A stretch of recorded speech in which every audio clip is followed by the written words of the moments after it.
400 বছর আগের ঘটনা। তখন মোগল সম্রাট, পৃথিবী উপমহাদেশের মধ্যে সবচেয়ে শক্তিশালী সম্রাটের নাম সম্রাট আকবর। এই উপমহাদেশের মধ্যে সবচেয়ে শক্তিশালী সম্রাটের নাম সম্রাট আকবর। আকবর একটা নতুন ধর্ম বানাইলো, নাম দ্বীন ইলাহি। মনোযোগ দিবেন, মুসলমানের ঈমান বারে বারে চুরি করে দেওয়ার জন্য বহুজন ষড়যন্ত্র করেছে। মির্জা গোলাম আহমদ কাদিয়ানি, যেমন কাদিয়ানি ফেরকা, তারা বলে রাসূলুল্লাহর পরে আরো নবী হবে। আমরা মুসলমানরা বলি না, নবীর পরে আর কোনো নবী হবে না, নবীর পরে কোনো নবী আমরা মানব না। মির্জা গোলাম আহমদ কাদিয়ানি যেমন কাদিয়ানি ফেরকা আনলো, সম্রাট আকবর একটা নতুন ফেরকা নিয়ে আসলো। এই ফেরকার নাম হলো দ্বীন ইলাহি। এর কালেমা ছিল লা ইলাহা ইল্লাল্লাহ আকবরু খলিফাতুল্লাহ। একবার জোরে বলা যাবে কি নাউজুবিল্লাহ? বেশি দিন না, 400 বছর আগের ইতিহাস বলতেছি। উপমহাদেশে এই যে আপনাদের দেশে রোহিঙ্গারা আসলো, এই রোহিঙ্গাদের একটা ইতিহাস আছে, আপনারা জানেন। পরে বলবো এই রোহিঙ্গাদের ইতিহাস।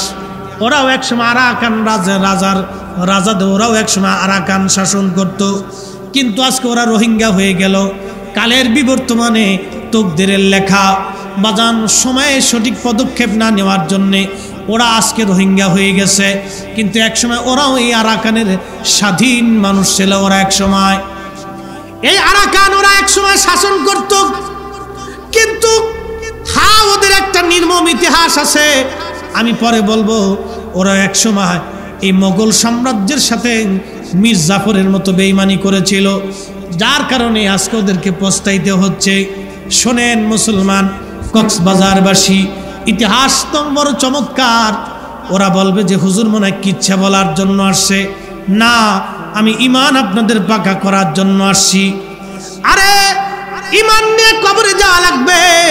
মুজাদ্দিদ আল ফেসানি সেরহিন্দি রহমাতুল্লাহ আলাইহি তখন সম্রাট আকবর চালু করে দিল কালেমা বন্ধ, মাদ্রাসা তালা মেরে দিল, মসজিদ তালা মেরে দিল, এরপরে ধর্মচর্চা বন্ধ করে দিল, কালেমার আজান পর্যন্ত বন্ধ করে দিল, গরু কুরবানি করা বন্ধ করে দিল। সম্রাট আকবর নতুন একটা ধর্ম চালাইলো, ধর্মের নাম দ্বীন ইলাহি। এই নতুন ধর্মের কালেমা লা ইলাহা ইল্লাল্লাহ আকবরু খলিফাতুল্লাহ। সম্রাট আকবর বলল কোনো মুসলমান আইন এই উপমহাদেশে চলবে না, এখন দ্বীন ইলাহি চলবে। প্রতিবাদ করার মতো কারো শক্তি সেই দিন নাই।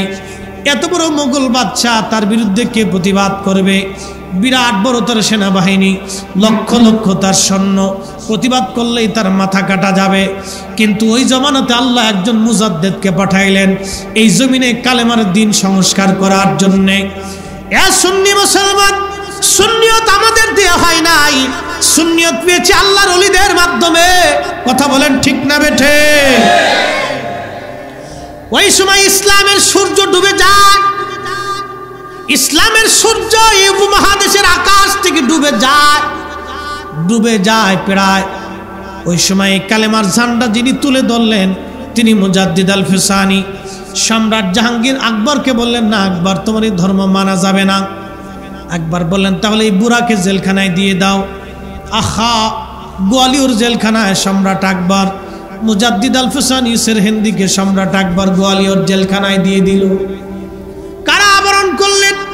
মুজাদ্দিদ আল ফেসানি সেরহিন্দি দমে যাওয়ার পাত্র না, কারণ আল্লাহ ওনাকে পাঠাইছেন জমিনে দিন কায়েম করার জন্যে। 1000 বছরের মুজাদ্দিদ হবেন তিনি। আল্লাহ একবারে পছন্দ করে মকবুল করে তাকে এখানে পাঠিয়েছেন। ওনার পীর ও মুর্শিদ ছিলেন খাজা বাকি বিল্লাহ রহমাতুল্লাহ আলাইহি। ওনার বাড়ি ছিল বর্তমান উজবেকিস্তানে, বুখারাতে, উজবেকিস্তানের বুখারাতে ওনার বাড়ি। এই সুদূর আফগানিস্তান হয়ে, উজবেকিস্তান হয়ে, পাকিস্তান হয়ে খাজা বাকি বিল্লাহ রহমাতুল্লাহ আলাইহি ভারতে এসে মুজাদ্দিদ আল ফেসানি সেরহিন্দির সঙ্গে সাক্ষাৎ হয়ে গেল। দুই আল্লাহর ওলি একত্রিত হয়ে গেলেন। খাজা বাকি বিল্লাহ তাকে আরো দর্শ দিতে লাগলেন, আর তাওয়াজ্জু প্রয়োগ করতে লাগলেন। বাজান, অলি ছাড়া অলি হওয়া যায় না। আজকে ওরা কারা? যারা বললো বায়াত বেদাত, ইসলামে বায়াত হলো শিরক, ওরাই হলো বর্তমান জমানার দাজ্জাল এবং কাজ্জাব। এই বায়াতের মাধ্যমে, পীর মুরিদের মাধ্যমে এই জমিন ইসলাম এসেছে। আল্লাহর ওলি ছাড়া এই জমিন ইসলাম আমরা পাই নাই। কথা কোন ঠিক কিনা? আচ্ছা আপনাদেরকে বলি, জবাব দিবেন। স্বাধীনতার জন্য যুদ্ধ করেছিল কারা? মুক্তিযোদ্ধারা। কথা বলেন ঠিক কিনা? প্রত্যেকটা মুক্তিযোদ্ধা যখন যুদ্ধে গেল, বলেন তার নিজের জীবনের মায়া বেশি ছিল না দেশের মায়া? জোরে না, এটা বাস্তবতা থেকে বলতেছি, কোনো দলের জন্য না। কে কোন দল করেন ওটা আপনার সাবজেক্ট। আমি কোনো দল সল করি না, আমি নির্দলীয় বান্দা, আমি আল্লাহ রসুলের দল করি। মনোযোগ দেন। দুনিয়াবি রাজনৈতিক কোন দল আপনি করেন আমি জানি না, মনোযোগ দিন। আমি দলের জন্য প্রেক্ষাপটে বলতেছি না, সরকার ক্ষমতায় সেজন্য বলতেছি না, আমি নিরপেক্ষ দৃষ্টিতে বলতেছি। ওই সময় মুক্তিযোদ্ধা যিনি অস্ত্র নিয়ে শত্রুর সামনে যখন যুদ্ধ করেছিল, এই যুদ্ধটা কি নিজের জীবনের জন্য না দেশের জন্য? তখন দেশের মায়া বেশি না জীবনের মায়া বেশি? জীবনের মায়া যারা করেছিল তারা পলাইছিল, দেশের মায়া যারা করেছিল তারা যুদ্ধ করেছিল। কি কথা মিথ্যা বললাম? তারা যুদ্ধ করেছিল। এক সাগর রক্তের বিনিময়ে বাংলার স্বাধীনতা আনলে যারা, আমরা তোমাদের ভুলবো না। কি কথা বলেন ঠিক কিনা? দোয়া করে যাব। কি করব? দোয়া করে যাব। সারা বছর পরে একদিন ফুল ছিটিয়া কি লাভ হবে যদি দোয়া না করি? প্রত্যেকটা মাহফিল থেকে দোয়া করা উচিত। সরকারের রুলস করে দেওয়া উচিত ছিল যে প্রত্যেক জুমার দিনে দেশের জন্য যারা জীবন দিয়েছে খতিব সাহেবরা যেন তাদের জন্য দোয়া করে। এটা তো আসল দরকার। কি কথা কন না কেন? হে তার ফুল নিয়ে তার রুকু তো কিলিকিলি হয়, গুতাগুতি হয়, এইটা জাগিয়ে এটা তাদের ফাংশন। আমি মূল আলোচনার দিকে আসি। প্রিয় মুসলমান, এই মুক্তিযোদ্ধারা নিজেদের জীবনগুলি বাজি রেখে খেয়ে না খেয়ে শত্রুর বুলেটকে সহ্য করে কত মুক্তিযোদ্ধার জীবন চলে গেল, চোখ চলে গেল, হাত চলে গেল, পা চলে গেল। কত মুক্তিযোদ্ধার পা চলে গেছে ল্যাংড়া হয়ে, সারা জীবন ভিক্ষা করে খেয়ে জমিনের মধ্যে আজকে ঘুমাই গেছে। বহু মুক্তিযোদ্ধা ভিক্ষা করে খেয়ে মারা গেছে। ওই যুদ্ধের সময় তার পা কার চোখ চলে গিয়েছে নাই। হে বাজার মুসলমান, এটা অনেক বড় দুঃখ পরিতাপের বিষয় আমাদের জন্য। এই দেশের জন্য যারা জীবন দিল, দেশের জন্য যারা লড়াই করলে, এরাই সূর্য সন্তান। দোয়া করি প্রত্যেকটা ইমানদারের জন্য যেন আল্লাহ তাদের কবরকে বেহেশতের টুকরা বানায় দেয়।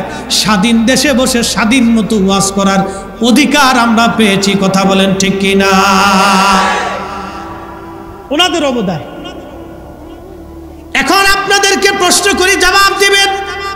হে যুবকেরা, আজকে বিরাট বিরাট হুজুর পাইলা, সৌদি ফেরত হুজুর, ওমান ফেরত হুজুর, কুয়েত ফেরত হুজুর, পাকিস্তান ফেরত হুজুর, ভারত ফেরত হুজুর, অমুক ফেরত হুজুর, আফ্রিকাতে পড়ে আইলো, আজহার থেকে পড়ে আইলো, মদিনা থেকে পড়ে আইসা হুজুর। বিরাট বড় বড় হুজুর পাইয়া আল্লাহর অলিদের কথা আজকে ভুলে গেলা। তুমি জানো না এই জমিনে অলিরা গাছের পাতান গাছের নিচে ঘুমাইয়া, পাহাড়ের ভিতরে বাসা বেঁধে জঙ্গলের মধ্যে থাইকা গাছের পাতা খাইয়া হাজার হাজার মাইল পথ হাঁটিয়া হাঁটিয়া এই জমিনে সে কালেমার দাওয়াত দিয়ে এই জমিনে যারা কালেমার পথকে উড্ডীন করলো তারা আল্লাহর অলিরা। অলি আল্লাহদের বিরুদ্ধে যারা কথা বলবে ওরাই হলো বর্তমান জমানার মিথ্যাবাদী কাজ্জাল।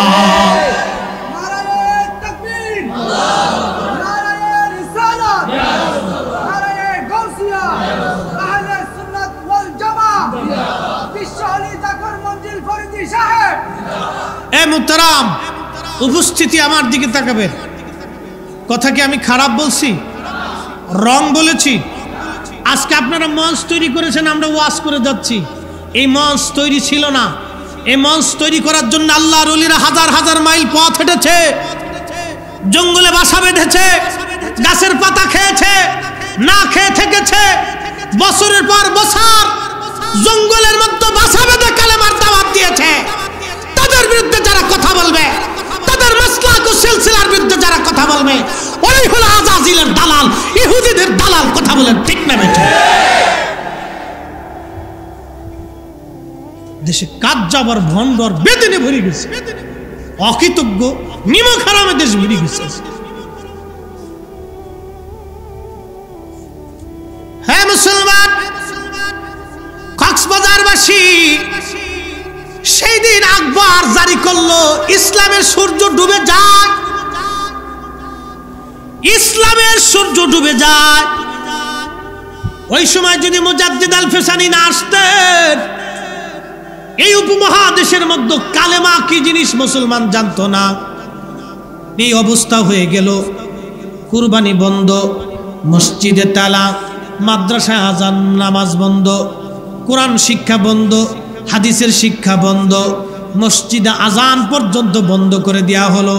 এই ভারতীয় উপমহাদেশে কোনো মসজিদে আজান দেওয়া হয় না, মসজিদে আজান দেওয়া পর্যন্ত বন্ধ হয়ে গেল। সম্রাট আকবর রুল জারি করলো, কোনো মসজিদে আজান হবে না। দিনের ঝান্ডা নিয়ে আল্লাহর একজন ওলি মুজাদ্দিদ আল ফেসানি, হে যুবকেরা, তোমরা এই মহান বীরের ইতিহাস জানো না? ও বাংলার মুসলমান, তোমরা আজকে ওই কোথার থেকে সৌদি আরব থেকে ফিরে আইসে বললো বেদাত, তুমি বেদাত মাইনে নিছো। ওয়াইসে বললো এটা শিরিক, তুমি মাইনে নিলা। ওয়াইসে বললো করা যাবে না, আর তুমি মেনে নিলা। ইসলাম যারা আনছে তাদের দেওয়া ইসলাম আমরা মেনে চলবো। কথা বলেন ঠিক কিনা? কষ্ট হচ্ছে? চলবে? তাহলে একসাথে জোরে বলেন তো আল্লাহু আকবার। আপনাদের আকাঙ্ক্ষায় আমি চালাবো, কারণ এই প্রচন্ড গরম যদিও, তারপরে বসে কথাগুলি শোনাটা জরুরি। ইমান তো দামি জিনিস। সম্রাট আকবর কোটি কোটি মুসলমানের ইমান মুহূর্তের ভিতরে শেষ করে দেওয়ার জন্য অস্ত্র চালিয়ে দিল। সম্রাট আকবর যখন অস্ত্র চালাইলো, তো ইমান তো দামি জিনিস। আল্লাহ কোরআনে বলেন ওয়াতাসওয়াদু উজু, কবরে হাসরে নাজাতের কোনো রাস্তা, এই জোরে বলেন রাস্তা নাই।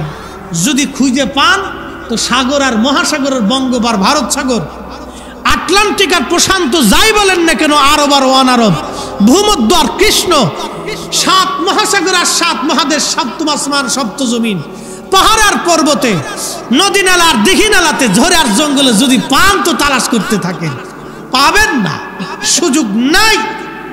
আকাইদে আহলে সুন্নাত ওয়াল জামাতে মুজাদ্দিদ আল ফেসানি কত বড় ওলি হয়েছিলেন আপনাকে শোনাচ্ছি। ইসলাম বিদায় নিয়ে যায়, সূর্য লালিমা হয়ে গেছে, ডুবে যায়। ইসলামকে বিদায় করে দিয়েছিল সম্রাট আকবর। ইতিহাস জানেন না? শুনে যান, ইতিহাস শুনে যান। আমার দেশের ছেলেরা তো ইতিহাস জানে না, ও শুকরা মৌলবীর পিছনে দৌড়াচ্ছে। ইতিহাস শুনে যান। আরে আপনাদেরকে একটা কথা বলি, ইঁদুরের সাথে লড়াই করতে যাবো না, লড়াই করলে বাঘের সাথে করো। কি কথা বলেন না কেন? বন্ধুত্ব করলে বাঘের সাথে বন্ধুত্ব করবো, শিয়ালের সাথে বন্ধুত্ব করতে যাবো। আরে ভালোবাসলে আল্লাহর ওলিদেরকে ভালোবাসবো। কি ধরে বলেন? ভালোবাসলে ওলিদেরকে ভালোবাসবো। আল মারু মা মান আহাব্বা, যাকে ভালোবাসবে তার সাথে হাসর নাসর হবে। ভালোবাসলে তো ওলিকেই বাসবে। ও শুকরা মুকরা ভালোবেসে লাভ নাই। ভালোবাসলে ওলিকে বাসবে, আর ওলিদেরকে যারা ভালোবাসে আমরা তাদেরকে বাসবো। কি রাজি আছেন? আল্লাহ কবুল করুন, বলেন আমিন। হযরত মুজাদ্দিদ আল ফেসানি সেরহিন্দি রাহমাতুল্লাহ আলাইহি জেলখানায় সম্রাট জাহাঙ্গীর, সম্রাট আকবর থেকে জেলখানায় দিয়ে দিলেন। কি বিভৎস সেই সময় মুসলমানদের করুণ অবস্থা, কিন্তু তারপরও তিনি দমে যান নাই। জেলখানার ভিতরে সম্রাট যা আকবর ওনাকে দিয়ে দেওয়ার পরে একটা দুইটা না, আল্লাহ ওনাকে এমন রুহানি শক্তি দিয়েছিলেন, এমন ফিউজুত আল্লাহ ওনাকে দিয়েছিলেন। মুজাদ্দিদ আল ফেসানি যখন জেলখানায়, গোয়ালিয়র জেলখানায় 40,000 কয়েদি ছিল তখন। ওই 40,000 কয়েদির মধ্যে অন্য ধর্মের যারা ছিল তারা কালেমা পড়ল, এবং চোর ডাকাত লুচ্চা বদমাশ যারা ছিল আল্লাহর ওলির সোহবতে যাইয়া তারা এমনভাবে তাদের দিল পরিবর্তন হয়ে গেল, তারা সবাই মুরিদ হয়ে আল্লাহর ওলির বায়াত নিয়ে তারা মুরিদ হয়ে গেল। একবার জোরে বলা যাবে কি মারহাবা? 40,000 মুরিদ নিয়ে আল্লাহর ওলি মুজাদ্দিদ আল ফেসানি জেলখানার মধ্যে জিকির শুরু করলেন। প্রত্যেক নামাজের পরে উনি জিকিরের তালিম যখন দিতেন, 40,000 কয়েদি যখন একসঙ্গে জিকির আদায় করত, উচ্চ স্বরে আল্লাহ আল্লাহ আল্লাহ আল্লাহ জিকির দিত। ওই আল্লাহ আল্লাহ জিকিরের আওয়াজে সম্রাট আকবরের বিরাট বড় মসনদ থরথর করে কাঁপতে থাকতো। সুবহানাল্লাহ কি বলা যাবে? সম্রাট আকবর চিন্তা করলো সর্বনাশ, এটা তো ভূমিকম্প না। হাই হাই, এই পাগলের জিকিরের আওয়াজ এত বড় মজবুতের, জেলখানার থেকে বের কর, তাহলে আমার মসনদ দিয়ে টানাটানি লাগবে। জেলখানার থেকে বের করে নিয়ে আসছে। সম্রাট আকবর বলল, মুসলমান ফকির তুমি কি চাও? আল্লাহর ওলি বললেন, সম্রাট আকবর শোনো, এই জমিনে কালেমা ফিরাই দিতে হবে তোমাকে। সম্রাট আকবর বলল, না, আমি যে ধর্ম বানাইছি ধর্মই চলবে। মুজাদ্দিদ আল ফেসানি বললেন, না, তা চলবে না। সম্রাট আকবর বলল, তাহলে এক কাজ করেন, আপনি একটা আপনার সাথে আমার একটা কথা হয়ে যাক। বলে কি কথা? বলে আমি একটা খানকা বানাবো, আমার একটা ঘর, দ্বীন ইলাহির ঘরের মধ্যে আমি মানুষদেরকে দ্বীন ইলাহির ফজিলত বর্ণনা করব। আপনি মসজিদের মধ্যে মানুষদেরকে দ্বীনের দাওয়াত দিবেন, আপনার ধর্মের, দেখি কোন ধর্মে লোক বেশি হয়ে যায়। মুজাদ্দিদ আল ফেসানি বলেন, আচ্ছা ঠিক আছে দাও। আল্লাহর ওলি মসজিদের মধ্যে দ্বীনের দাওয়াত দেন, আর সম্রাট আকবর তার ঘরের মধ্যে দ্বীনের তার ধর্মের দাওয়াত দিচ্ছে। এমন একটা পর্যায়ে সম্রাট আকবরের তো টাকা পয়সা সোনা দানা বহু কিছু ছিল, এইগুলি নিয়ে সম্রাট আকবর মানুষদেরকে তার দিকে রুজু করে নিয়ে যাচ্ছে। এমন সময় আল্লাহর ওলি চিন্তা করলেন, না না, সর্বনাশ, এই লোকটা যদি এইভাবে মানুষদেরকে বেঈমান বানায় তাহলে এই উপমহাদেশে ইসলামের অস্তিত্ব নিয়ে টান লাগবে, এই লোকটাকে এই দুনিয়াতে আর রাখা যাবে না।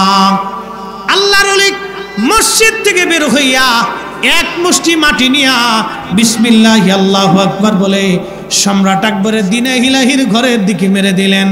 আল্লাহু আকবার। শুধু মাটিটার মাটি থাকে নাই, ওই ধুলি আর ধুলি থাকে নাই, ধুলিটা টর্নেডো হয়ে গেল। বিরাট বড় টর্নেডোর আকারে দ্বীন ইলাহির ঘর উড়িয়ে নিয়ে চলে গেল। সম্রাট আকবর নিজে বাঁচার জন্য যখন নিজের ঘরের দিকে দৌড় মারল, আল্লাহ বলেন, ফেরাউনকে সুবায়ে মারছি, নমরুদের 400 বছর ধরে আমি জুতা দিয়ে পিটাইছি। নমরুদ 1 আর 2 বছর ধরে মার খায় নাই, নমরুদ 1000 বছর পৃথিবী শাসন করেছিল। 400 বছর পর্যন্ত আল্লাহ তার জুতা দিয়ে পিটাইছিল। একবার জোরে বলা যাবে কি মারহাবা? কত বছর? 400 বছর নমরুদের জুতা দিয়ে পিটিয়েছে। নাকের ভিতরে মশা ঢুকাই দিয়েছিল আল্লাহ, মগজের ভিতরে মশা যায়, কুট করে কামড় দেয়, নমরুদে বাড়ি দেয়। বাড়ি দিলে আল্লাহকে, মশা স্টপ, আর কামড় দিস না, মশা স্টপ, আর কামড় দিস না। এইভাবে 400 বছর পর্যন্ত পিটাইছে মাথা। 400 বছর আল বেদায়াতে আসছে, 400 বছর। আল্লাহ পারে না কে বলছে? দুনিয়াতে শাস্তি দেয় না কে বলেছে? আল্লাহর সাথে যারা নাফরমানি করেছে তাদের দুনিয়াতেই তাদের শাস্তি হয়েছে। আল্লাহ বলেন, নমরুদের জুতা দিয়ে পিটিয়েছি 400 বছর। তোর মতো একটা শুকরা, নমরুদ তো সারা পৃথিবীর বাচ্চা বানাইছিলাম আমি। পৃথিবীর এমন কোনো ইঞ্চি মাটি নাই যে ইঞ্চি মাটির বাচ্চা না ছিল। 4 জন পৃথিবীতে বাচ্চাই করেছে। একজন বাচ্চা সুলাইমান আলাইহিস সালাম, নবী সুলাইমান, সারা দুনিয়ার বাচ্চা। আরেকজন হযরতে বাচ্চা জুলকারনাইন, সারা পৃথিবীর বাচ্চা। আরেকজন বাচ্চা কাফেরদের মধ্যে বাচ্চা নমরুদ, সারা দুনিয়ার বাচ্চা। আরেকটা বাচ্চা ছিল বাচ্চা বখতে নসর, সারা দুনিয়ার বাচ্চা। এই 4 জনকে পৃথিবীর বাচ্চাকে আল্লাহ দিয়েছিলেন। তার ভিতরে সম্রাট আকবর তো কেবল মুঘল সাম্রাজ্যের এই ভারত উপমহাদেশের একটু ছোট্ট একটু জায়গার বাচ্চা। আল্লাহকে, তোরে আর জুতা দিয়ে ফিডাম না, শুবামু না, তোরে আল্লাহ আমি আজকে আসার দেবো একটা।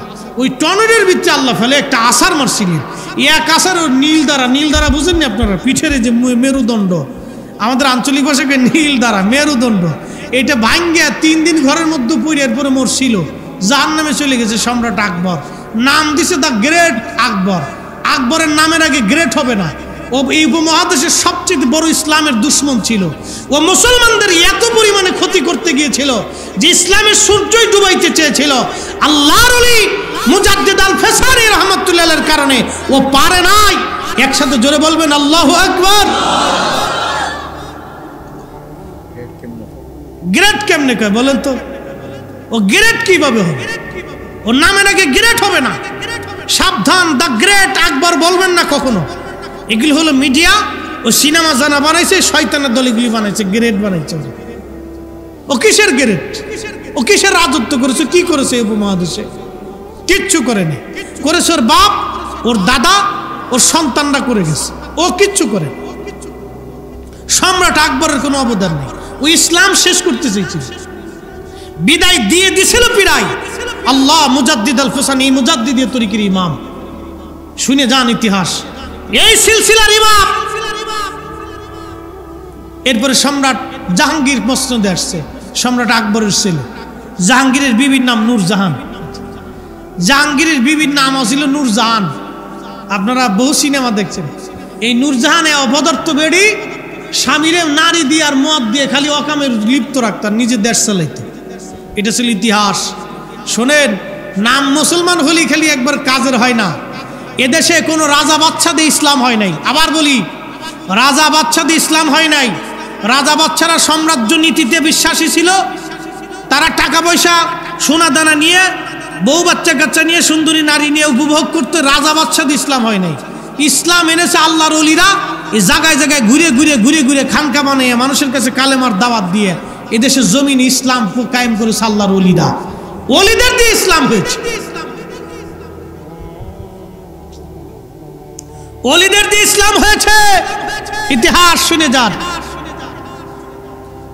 এই সম্রাট একবার মরে গেল। সম্রাট জাহাঙ্গীর জেলখানার ভিতরে মুজাদ্দিদ আল ফেসানিকে আবার দিয়ে দিলেন। মুজাদ্দিদ আল ফেসানি যখন জেলখানায় চলে গেল, গোয়ালিয়র জেলখানায় 40,000 কয়েদি ওনার মুরিদ। ও বাবা মুসলমান, খুব মনোযোগ দিয়েন। ওইদিকে আফগানিস্তানের কাবুলের যিনি বাদশা ছিলেন, তার নাম ছিল মোহাব্বত খান। এই মোহাব্বত খান ছিল হযরত মুজাদ্দিদ আল ফেসানি রহমাতুল্লাহ আলাইহির মুরিদ। দিল্লি থেকে চিঠি গেছে, হো মোহাব্বত খান, তুমি থাকতে তোমার পীর ও মুর্শিদ জেলখানার মধ্যে থাকবে তা হয় না, তুমি তাড়াতাড়ি আসো। সম্রাট জাহাঙ্গীর মুঘল বাদশা তোমার হুজুরকে জেলখানায় বন্দি করছে। মোহাব্বত খান চিন্তা করলেন, না, আমি রাজপ্রাসাদের মধ্যে ঘুমাবো আর আমার পীর ও মুর্শিদ জেলখানার মধ্যে ঘুমাবে, তা হতে পারে না। একবার জোরে বলবেন কি মারহাবা। এই আফগানি শাসক মোহাম্মদ খান 30,000 সৈন্য নিয়ে তিনি রওনা দিলেন সুদূর আফগানিস্তান থেকে। আফগানি মুসলমান আগে থেকেই তারা যোদ্ধা, তারা আগে থেকেই যোদ্ধা, নতুন করে না। এই আফগানিস্তানের মোহাব্বত খান 30,000 সৈন্য নিয়ে মুঘল সাম্রাজ্য আক্রমণ করলেন। সম্রাট আকবর মুঘল সাম্রাজ্য আক্রমণ, সম্রাট জাহাঙ্গীরের মসনদ আক্রমণ করলেন, দিল্লি ঘিরে ফেললেন তিনি। বাজান খুব মনোযোগ দিয়েন। সম্রাট জাহাঙ্গীর চিন্তা করলো, এই একটা মুসলমান ফকির, একে মেরে ফেলে দেওয়া লাগবে, একে না মারলে ঝামেলা চুকবে না, একে মেরে ফেলে দাও জেলখানার ভিতরে। উজির ডাক দিয়ে বললো, বাচ্চা মারবই তো, একটু কলা করে মারি। বলে কলা কি? বলে জঙ্গল থেকে একটা সিংহ ধরে নিয়ে আসি। এনে কি করবি? সিংহটাকে না খাওয়ায় রাখবো, তারপরে আমরা আল্লাহর ওলি মুজাদ্দিদ আল ফেসানিকে সিংহের খাঁচার ভিতরে দিয়ে দিব। সিংহ এই বুড়াটাকে চিরে চিরে খেয়ে ফেলে দিবে, সে চিৎকার মেরে কাঁদবে, আর আমরা সেটা দেখে আনন্দ করব। সম্রাট জাহাঙ্গীর জানে না আল্লাহর ওলিদের দর আল্লাহর আরশ পর্যন্ত। কথা কোন ঠিক কিনা? আল্লাহ কোরআনে বলে, লা খাউফুন, কোনো ভয় নাই, ওয়ালা হুম ইয়াহজানুন, তাদের কোনো চিন্তা নাই। আল্লাযীনা আমানু ওয়া কানু ইয়াত্তাকুন, যারা ঈমান আনছে এবং তাকওয়া অবলম্বন করেছে, ওলি হয়েছে। আল্লাহ বলেন, লাহুমুল বুশুরা ফিল হায়াতিদ দুনিয়া, দুনিয়ার জন্য তাদের উপর সুসংবাদ। দুনিয়াতেও আল্লাহ তাদের কোনো চিন্তা রাখেন নাই, পেরেশানি আমার আল্লাহ দেন নাই। কক্সবাজারের মুসলমান হযরতে মুজাদ্দিদ আল ফেসানি সেরহিন্দি রহমাতুল্লাহ আলাইহি যখন সম্রাট জাহাঙ্গীর বিরাট বড় একটা সিংহ ধরে নিয়ে আসছে, প্রায় 15 দিন 1 মাস পর্যন্ত এটাকে ক্ষুধার্ত রাখছে, খাবার দেয় নাই। প্রচণ্ড ক্ষুধায় সিংহটা পাগল পারা হয়ে গেছে। এরপরে সিংহের খাঁচার ভিতরে আল্লাহর ওলি মুজাদ্দিদ আল ফেসানি সেরহিন্দিকে ধরে নিয়ে সম্রাট জাহাঙ্গীরের সৈন্যরা যখন আল্লাহর ওলিকে খাঁচার মধ্যে ঢুকাই দিল। মনোযোগ দেন যুবক, ওলি কাকে বলে? ওলি ওলি আমরা কেন তাদের সিলসিলার ভিতরে থাকবো? ওলি কাকে বলে দেখেন, সিংহের খাসার ভিতরে তাকে দিয়ে দেওয়া হলো। সিংহ আল্লাহর ওলিকে যখন দেখছে, দেখার সাথে সাথে আপনার বাড়ির কুকুর, পালিত কুকুর যেমন লেজটা গুটাইয়া আপনার সামনে এসে বারবার আপনার চারপাশে ঘুরে আর অনুনয় বিনয় করে, আল্লাহর ওলিকে দেখার সাথে সাথে 1 মাসের ক্ষুধার্ত একটা সিংহ, হিংস্র প্রাণী, কথা ছিল আল্লাহর ওলিকে খেয়ে ফেলবে, কিন্তু না না না, খাই নাই, বরং লেজটা গুটাইয়া মাথাটা নিচু করে আল্লাহর ওলির কদমের সামনে এসে সিংহ পড়ে গেল। না হয় নাই? আরো জোরে সুবহানাল্লাহ, আরো জোরে। আমারে যদি ছাইড়ে দেন চিড়িয়াখানার ভিতরে, সিংহের খাঁচার ভিতরে, সিংহ কবে মামু বহুদিন পরে তোমারে পাইলাম আজকে, কি কথা কন? আমি যে বিরাট বড় বক্তা ফরিদি সাহেব, সিংহ আমারে চিনবে না। আরে সিংহের কথা বাদ দিলাম, দেশের কুত্তাও তো আমারে চিনবার চায় না। আপনার বাড়ির কুকুর, আপনার গোলাম, আপনার বাড়িতে যাওয়ার পরে কুত্তায় আমারে তাড়াইতে চায়, কি কথা কন না কেন? ঠিক কিনা? কারণ কুত্তা জানে না আমি ফরিদি সাহেব না বক্তা সাহেব না মুফতি সাহেব না হুজুর সাহেব না ইমাম সাহেব, কুত্তাই চিনে না। কিন্তু সিংহ আল্লাহর ওলি দেখে চিনছে। না না, দুনিয়ার সব জায়গায় ফাজলেমি করা যায়, এইখানে ফাজলেমি চলবে না। তেলের গাড়ি তেলে চলে,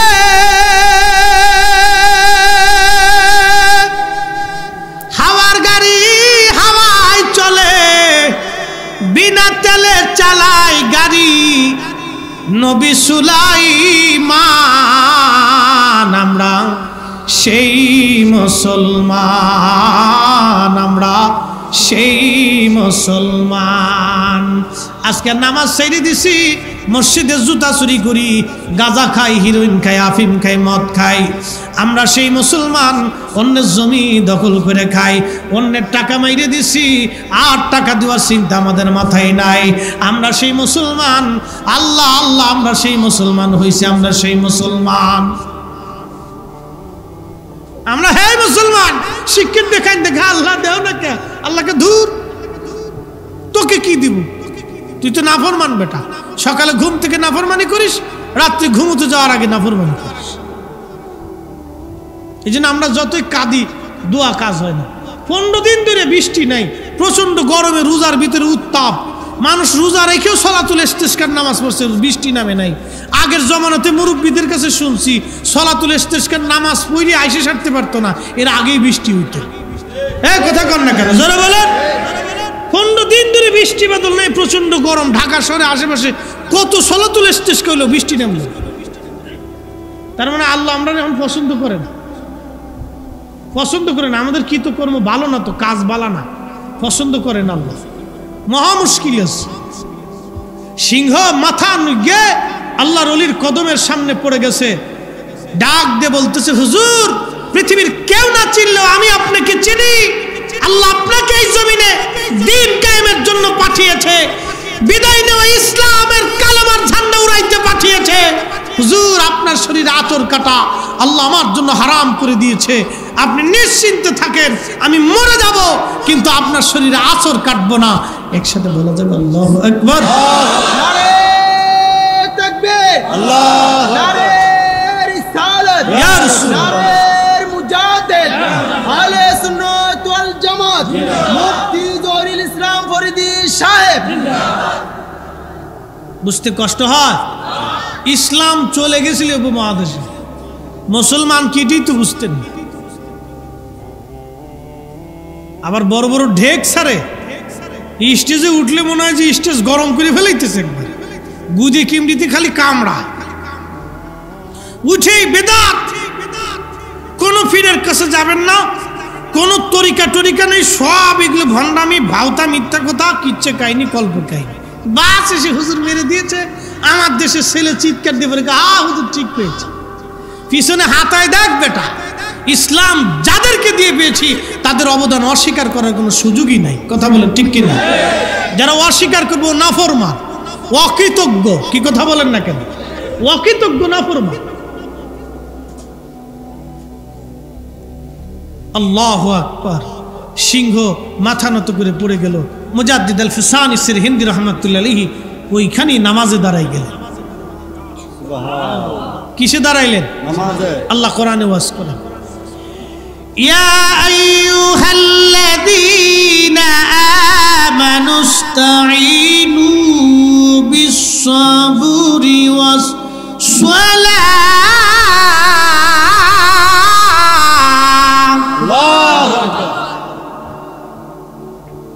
কার কালাম?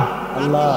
সন্দেহ, ভুল টুল, অসুবিধা টসুবিধা, পরিবর্তন পরিবর্ধন, সংযোজন বিয়োজন,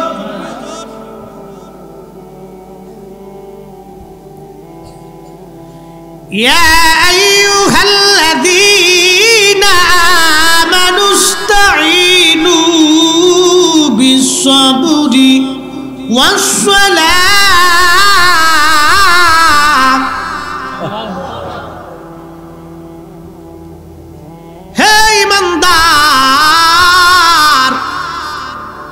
আল্লাহ বলে, হে ইমানদার, সালাতের মাধ্যমে তুমি আমি আল্লাহর কাছে সাহায্য চাও। সুবহানাল্লাহ, জোরে খাও। কঠিন ঘোর বিপদে, মহা দুর্নিপাকে, মহাসমুদ্র যদি তুফানে পড়ে যান, সালাতে দাঁড়িয়ে আল্লাহর সাহায্য কামনা করে। কঠিন ঘোর মুসিবত, অন্ধকার, অর্থনৈতিক মন্দা, বিপদ আপদ, মুসিবত, মহা সংকট আর শত্রুর চার পাশের শত্রুনি কঠিন মুসিবতে পড়ে গেছেন, 2 রাকাত নফল নামাজ পড়ে তাহাজ্জুদের সময় 8 টাকা তাহাজ্জুদ পড়ে আল্লাহর দরবারে ধন্না পেতে হাত পেতে চোখের পানি ছেড়ে দেন, সকাল হতেই আল্লাহ সমাধান বাতলাই দিবে। একসাথে জোরে বলা যাবে সুবহানাল্লাহ। কার কাছে? জোরে বলেন, কার কাছে? কি পইরা? জোরে বলেন, কি পইরা? নামাজ পইরা। এরপর আল্লাহ বলেন, ইন্নাল্লাহা মা'আস সাবিরিন। নিশ্চয় আল্লাহ সবরকারীদের সাথে থাকে। নিশ্চয় আল্লাহ সবরকারীদের সাথে থাকে, ধৈর্যশীলদের সাথে আল্লাহ থাকে। এই যে মুসল্লিরা আসেন, সামনে আসেন, সব বড় বড় মুসল্লি সামনে আসেন, আসেন আসেন। এদের সামনে থাকা লাগবে। এরা আজকে সামনে, আগামীকাল আমরা কবরে চলে যাবো, এরাই মুসল্লি। কতক্ষণ ঠিক কিনা? এদের সামনে দেওয়া লাগবে। ও দুষ্টুমি করুক, অসুবিধা নেই, এই বয়সে করতে হবে। এই বয়সে দুষ্টুমি না করলে বুঝবেন এটা অসুস্থ। যদি বেশি দুষ্টুমি করে তো বুঝবেন এটা ব্রেন ভালো আছে, আর যেটা বেদা মাছের মতো পুড়ে থাম না, বুঝবেন এটা সমস্যা আছে, ওটা ডাক্তার দেখাবে। হ্যাঁ, ছোটকালে যেটা বেশি দুষ্টুমি করে এটা ভালো, ও তুফান উঠিয়ে ফেলা, অসুবিধা নেই। বাচ্চারা দুষ্টুমি করা ভালো, নিষেধ করবেন। আরে নবীজি নামাজের সেজদায় মসজিদে নববীতে মুস্তাদে হাকিম হাদিস, তো লম্বা সেজদা, সেজদা থেকে প্রিয় নবী মাথা উঠাই না, উঠাই না, উঠাই না, উঠাই না, উঠাই না। সাহাবীরা মনে করছে হুজুর মনে দুনিয়াত নাই। বুঝতেছেন তো এত বড় লম্বা সেজদা যে হুজুর মনে দুনিয়াত নেই। আবার কেউ চিন্তা করতেছে ওহি আসতেছে, তো নামাজ শেষ করার পর, ইয়া নবী আল্লাহ, এত বড় লম্বা সেজদা জীবনে পাইলাম না, আজকে এত বড় সেজদা। নবীজি বললেন, সাহাবীরা রে, আমি সেজদা দেওয়ার পরে আমার হাসান আর হুসাইন দুইজন আইসি আমার ঘাড়ের মধ্যে চাপ দিয়ে ধরে বইসিয়া এরা বসে বসে। আরো জোরে কে আইছে? জোরে কর, আরো জোরে। ওনাদেরকে কি শয়তানে নিয়ে আইছে? হ্যাঁ, ওনারা আইছে কার উপরে? রাহমাতুল লিল আলামিনের ঘাড় মোবারকের উপরে, মসজিদে নববীতে নবী ইমাম গাড়ির উপরে ইউসুফ সব বইয়ে গাড় ধরে চুল ধরে বসে দিচ্ছে। নাতির কাছে নানার কোন প্রেসিডেন্টের দাম আছে? প্রেসিডেন্ট, নানা প্রেসিডেন্ট হলি তাতে কি? আমাদের প্রধানমন্ত্রীর কোলের ভিতরে নাতি যদি মুইতে দেয়, প্রধানমন্ত্রী কিছু করার আছে? প্রধানমন্ত্রী সে গুণেই না। নাতির কাছে কোনো মন্ত্রী যন্ত্রী নেই। তো খুব মনোযোগ দেন, দুইজনের কাছে এর কোনো মন্ত্রিত্ব নাই। একটা হলো ঘরের বিড়াল আর একটা হলো নাতিপুতি। কি কথা কর না, ঘরে যে বিলাই পালে দেখবেন প্রধানমন্ত্রী হলেও তার কোলের ভিতরে যে ঘুমাই থাকে। প্রধানমন্ত্রীও যদি হয় তো ওই কোলের ভিতরে তার কোলের ভিতরে যে বিলাই যে ঘুমাই থাকে। আর নাতিপুতিরা এরাই প্রধানমন্ত্রী টন্ত্রী চিনে না, ও এসে লাভ দিয়ে গাড়ির মধ্যে উঠবো, বুঝতে দিব না কোলের ভিতরে যাইতে ধরবো, বাস। ও প্রধানমন্ত্রীও চিনে না, রাষ্ট্রপতিও চিনে না। তো নানা তো রহমাতুল আলামিন, নাতি তো আইসে দুইজনে ঘাড়ের মধ্যে চাপ দিয়ে বসে রয়েছে। আর প্রিয় নবীজি সেজদা থেকে আর ওঠে না, উঠলে এরা পড়ে যাবে, ব্যথা পাবে। প্রিয় নবী বলতেছে সাহাবীরা, আমি যদি উঠি তো আমার হাসান হুসেন পরে ব্যথা পাবে, আমি চাই না ওরা কষ্ট পাক, এই জন্য আমি সেজদার মধ্যে পড়েছিলাম। ওরা চলে যাওয়ার পর আমি সেজদা থেকে উঠছি। একসাথে জোরে বলবেন মারহাবা। বাচ্চারা দুষ্টুমি করুক, অসুবিধা নেই, ও আসতে হবে। অনেক বাচ্চারা মসজিদে গেলে অনেক মুতল্লি ধমক দেখায়, হাট তুই চুটকে, তোর বাপ নামাজ আহে না, তুই চুটকে।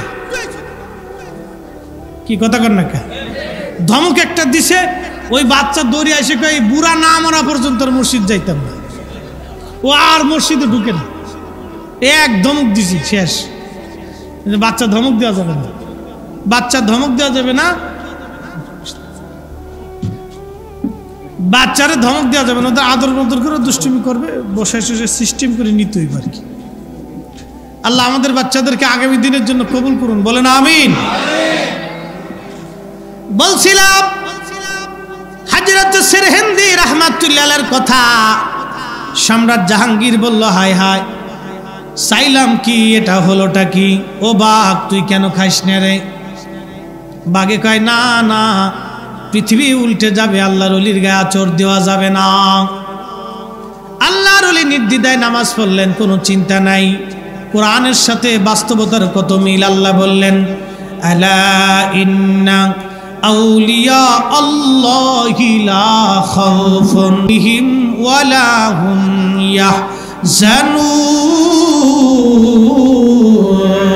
ইয়াহজানুন।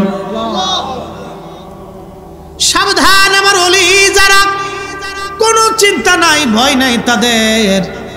আল্লাহর ওলি মুজাদ্দিদ আল ফিসানি সিরহিন্দি রাহমাতুল্লাহ আলাইহি খাসার থেকে বের হয়ে চলে আসলেন। সিংহ তানে কিছুই করল না। কত বড় কারামত দেখেন। সম্রাট জাহাঙ্গীরের মনের মধ্যে দোলা দিল না, এটা কেমন মুসলমান, সিংহ তারে খায় না। এমন সময় মোহাব্বত খান 30,000 সৈন্য নিয়ে পুরা দিল্লি শহর মোগল মসনদ ঘিরে ফেলেছে। প্রচন্ড যুদ্ধ হলো সম্রাট জাহাঙ্গীরের বাহিনীর সাথে। লক্ষ লক্ষ সৈন্যের সাথে মোহাব্বত খান যুদ্ধ করলেন। কারণ আফগানিরা আগে থেকেই বিরাট বড় যোদ্ধা, এরা মরতে জানে, মারতেও জানে, খুব মারাত্মক লোকেরা, খুব জেদি মানুষেরা। মোহাব্বত খান চিন্তা করলেন না, 30,000 সৈন্যকে বলেন, ও সৈন্যরা, আমি আমার পীর মুর্শিদের ভালোবাসায় জমিনে আসছি। আমি সম্রাট আকবর জাহাঙ্গীরের মসনদের জন্য আমি আসি নাই, আমি একজন আল্লাহর ওলির ইজ্জতের দিকে তাকায় আসছি। আমি মোহাব্বত খান জীবন দেওয়ার জন্য এখানে আসছি। আমি মরি আর বাঁচি, আমার পীর মুর্শিদকে জেলখানার থেকে বের না করে আমরা যাব না। তোমরা বলো, একটা সৈন্য জীবন থাকা অবস্থায় আমরা আফগানিস্তান আর ফিরে যাব না। এমন পরিমাণে যুদ্ধ হলো, লক্ষ লক্ষ সৈন্যরা পরাজিত হয়ে গেল। মোহাব্বত খান সম্রাট জাহাঙ্গীরকে শিকল দিয়ে বেঁধে, রাজ দরবারের শিকল দিয়ে বেঁধে সম্রাট জাহাঙ্গীরকে মসনদে বেঁধে রাখলেন, নূরজাহানরে বেঁধে রাখলেন। ওই জেলখানার দরওয়াজা খুলে ডাকতেছে, হুজুর আপনি আসেন, আমি আপনার মুরিদ মোহাব্বত খান, আমি এসে গেছি। সম্রাট জাহাঙ্গীরের মসনদে কালেমার পতাকা আমি উড়িয়ে দিয়েছি। জাহাঙ্গীরের মসনদ পরাজিত হয়েছে, মোগল বাদশা জাহাঙ্গীরকে পদানত করেছি, তাকে শিকল দিয়ে বেঁধে রাজ দরবারের সিংহাসনের সামনে বেঁধে রাখছি। হুজুর আপনি যা ফয়সালা দিবেন, আমি জাহাঙ্গীরের ব্যাপারে সেই ফয়সালা নিব। আপনি আসেন, আর আপনি জেলখানায় থাকবেন না। আল্লাহর ওলি জেলখানার দরজার সামনে এসে বললেন, মোহাব্বত খান, তোমাকে এই জমিন আক্রমণ করার অনুমতি কে দিয়েছে? আমি কি তোমাকে হুকুম দিয়েছি? মোহাম্মদ খান বলেন, হুজুর আমাকে মাফ করে দিবেন, ক্ষমা করে দিবেন, আপনি জেলখানা আমি সহ্য করতে পারি নাই, আপনি আমার পীর, আমি আপনার মুরিদ, মুরিদ রাজ দরবারে প্রাসাদের মধ্যে ঘুমাবে, আমার পীর জেলখানায় থাকবে না, হুজুর আমি সহ্য করতে পারি নাই, এই জন্য আমি চলে আসছি, হুজুর আমাকে মাফ করে দেন, আমি আপনার অনুমতি নেওয়ার সময় পাই নাই, এই সুযোগ আমার হয় নাই, আমাকে কষ্ট দিবেন না। বললেন, তাহলে তুমি সম্রাট জাহাঙ্গীরকে কোথায় বাঁধছ? বলে, মসনদের সামনে বেঁধে রাখছি। আল্লাহর ওলি হেঁটে হেঁটে মসনদের সামনে গেলেন, মসনদের সামনে যাইয়া মোহাম্মদ খানকে বলেন, বাবা মোহাম্মদ খান, ওই নূরজাহান নারীকে ঘরের ভিতরে অন্দরমহলে পাঠান, বেগানা নারী আমার সামনে রাখবেন না। নূরজাহানকে ভিতরে পাঠিয়ে দেওয়া হলো। আল্লাহু আকবার, খুব মনোযোগ দিয়েন। আল্লাহর ওলি মোহাম্মদ খানকে বলেন, বাবা তুমি আমার মুরিদ। হুজুর জি, আমি যা বলবো তুমি কি তাই মানবে?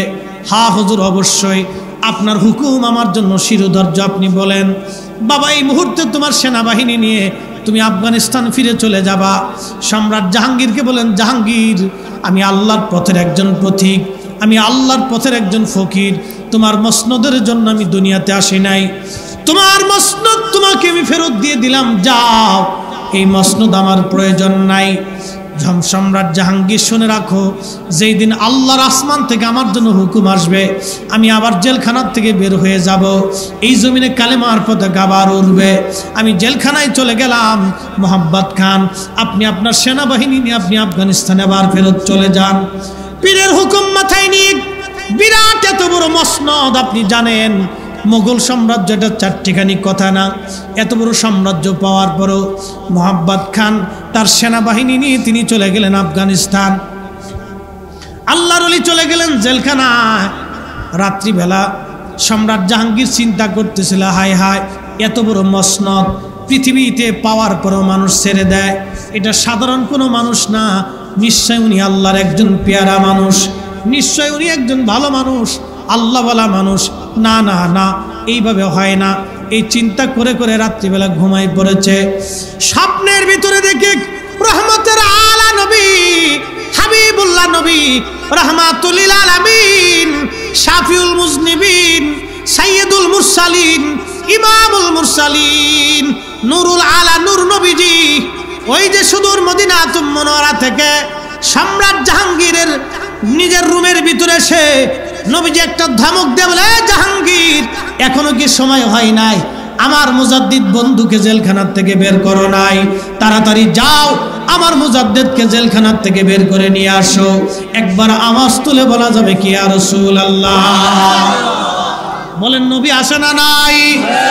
ধরে বলেন আসে না নাই? নবীর ক্ষমতা আসে না নাই? আরে মুজাদ্দিদ আল হোসেনি জেলখানায়, রহমতের নবী চলে আসছে। হ্যাঁ জাহাঙ্গীর বের করো এখনই। নবীর ধমক তো বুঝতেই পারছেন। সম্রাট জাহাঙ্গীর ঘুম থেকে উঠে গেলেন।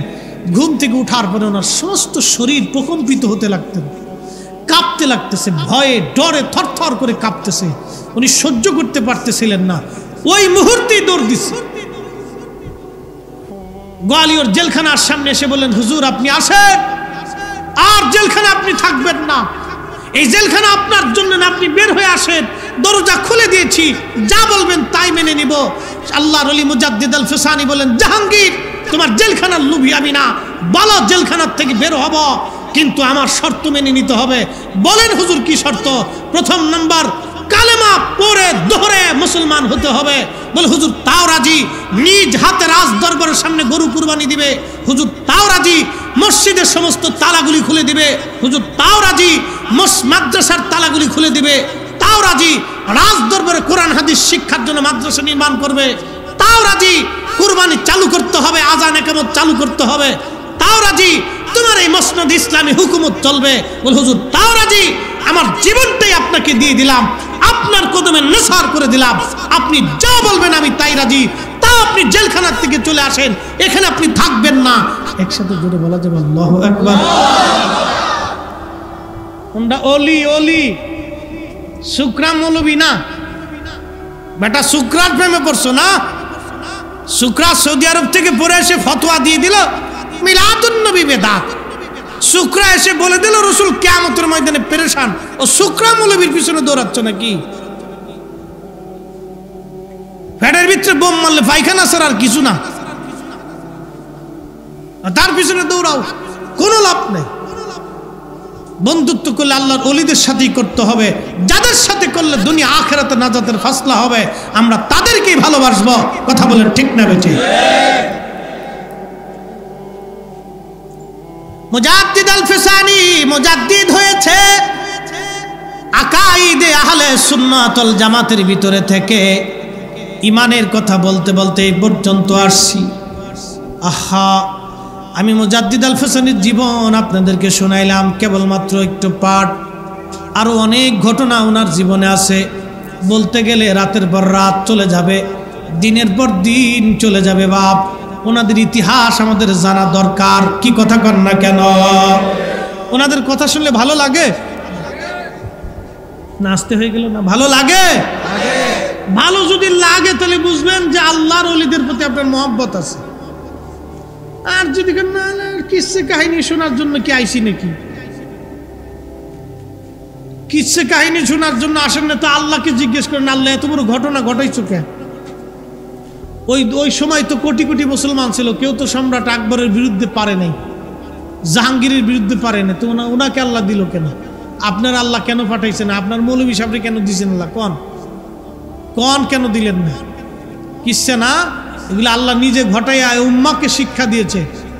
এ আমার বান্দারা, তোমরা তাদের পথে চলো, তাদের রাস্তায় চলো। ইহদিনাস সিরাতাল মুস্তাকিম সিরাতাল্লাযীনা আনআমতা আলাইহিম। কোরআন বলে চালাও সে পথে, যে পথে তোমার প্রিয়জন গেছেন চলি। আনআমাল্লাহু আলাইহিম মিনান নাবিয়্যিন ওয়াস সিদ্দিকিন ওয়াস শুহাদাই ওয়াস সালিহিন। কোরআন বলে আমি নিয়ামত দিয়েছি নবীদের উপরে, সিদ্দিকদের উপরে, শহীদদের উপরে, আমার ওলিদের উপরে। তোমরা আমার ওলিদার নিয়ামত প্রাপ্ত, তাদের পথেই তোমরা চলবে, তাদের মতেই চলবে, তাদের রাস্তাতেই চলবে, তাদেরকে ভালোবাসবে, সিলসিলাভুক্ত হবে, মানহাজভুক্ত হবে, তাদের পক্ষে কথা বলবে, তাদের মহব্বত নিয়ে থাকবে।